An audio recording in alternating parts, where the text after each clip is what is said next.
Cyprien, qu'est-ce qui t'a marqué ce week-end? Ce qui m'a marqué, on en a un peu parlé tout à l'heure, c'est la victoire de Pecco Bagnaia. C'est le week-end globalement de Pecco Bagnaia qui revient à un super niveau.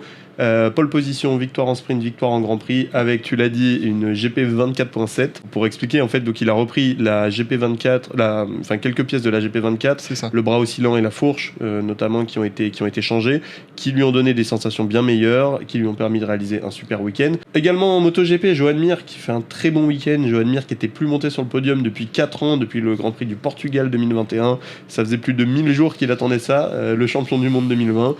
Également, très bon week-end de sa part. Un bon week-end de Honda, en règle générale.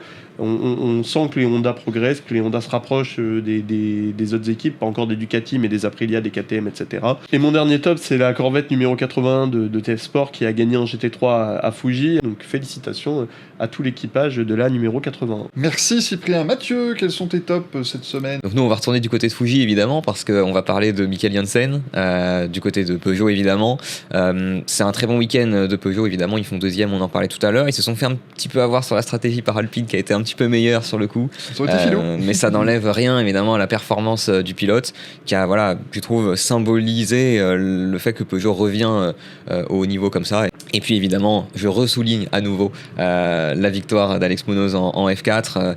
Week-end très consistant, saison très consistante, comme je le disais tout à l'heure, c'est mérité pour lui. Symboliquement, il gagne la dernière course, il monte sur la boîte au Mans en plus pour ça, donc bravo à lui. Moi, je vais évidemment citer Alpine, parce que voilà, une victoire en WEC, c'est quand même pas tous les jours que ça arrive. Première victoire française en WEC d'ailleurs, depuis Alpine en 2022. Oui, c'était pas si vieux. C'était pas si ancien finalement au classement général. Et enfin, je mets quand même un top à Max Verstappen, ce qui est un peu énervant parce qu'il n'y avait pas de Formule 1 ce week-end. Mais il a quand même gagné ce week-end Max Verstappen sur la Nordschleife en GT3, première course en GT3, première victoire avec Chris Lamb, le pilote britannique qui roule pour l'équipe de Max Verstappen à l'année. Voilà, c'est exceptionnel. Alors évidemment, le peloton n'était pas aussi imposant que sur d'autres manches de NLS, notamment parce que la moitié des gars qui font du GT habituellement étaient à Fuji, entre autres.